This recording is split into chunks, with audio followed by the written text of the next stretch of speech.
আসসালামু আলাইকুম। আমাদের অনেকেরই কল রেকর্ডের প্রয়োজন হয়। কল রেকর্ড অনেক সময় করতে পারি না, অনেক ঝামেলার সম্মুখীন হতে হয়। একটি সেটিংসের মাধ্যমে আপনি খুব সহজে কল রেকর্ড করতে পারবেন কোনো প্রকার ঝামেলা ছাড়াই। এটি কীভাবে করবেন তা দেখিয়ে দেবো আজকের ভিডিওতে, তাই ভিডিওটি না টেনে সম্পূর্ণ দেখতে থাকুন।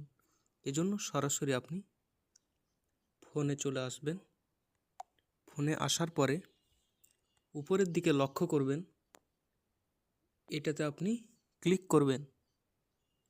ক্লিক করার পরে এখানে আপনি দেখতে পাবেন সেটিংস, এটাতে আপনি ক্লিক করবেন।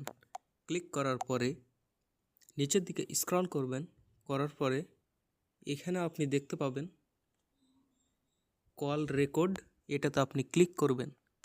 ক্লিক করার পরে এখানে আপনি দেখতে পাবেন অটোমেটিক্যালি কল রেকর্ডিং, আর এখানে এই অপশনটি দেখতে পাবেন। এখানে এই অন অফ অপশনটি দেখতে পাবেন, এটা অফ থাকবে, অন করে দিবেন। এখানে অ্যালওয়েজ রেকর্ড, এটাতে আপনি ক্লিক করবেন। ক্লিক করার পরে সেটিংসটি অন হয়ে যাবে। এভাবে আপনি খুব সহজেই একটি সেটিংসের মাধ্যমে কল রেকর্ড করতে পারবেন। এটা আপনি যখন কারোর সাথে কথা বলবেন অটোমেটিক কল রেকর্ড হয়ে যাবে এবং সেভ হয়ে যাবে। ভিডিওটি যদি ভালো লেগে থাকে অবশ্যই ভিডিওটিতে একটি লাইক, আর চ্যানেলে নতুন হয়ে থাকলে চ্যানেলটি সাবস্ক্রাইব করে পাশে থাকবেন। আসসালামু আলাইকুম।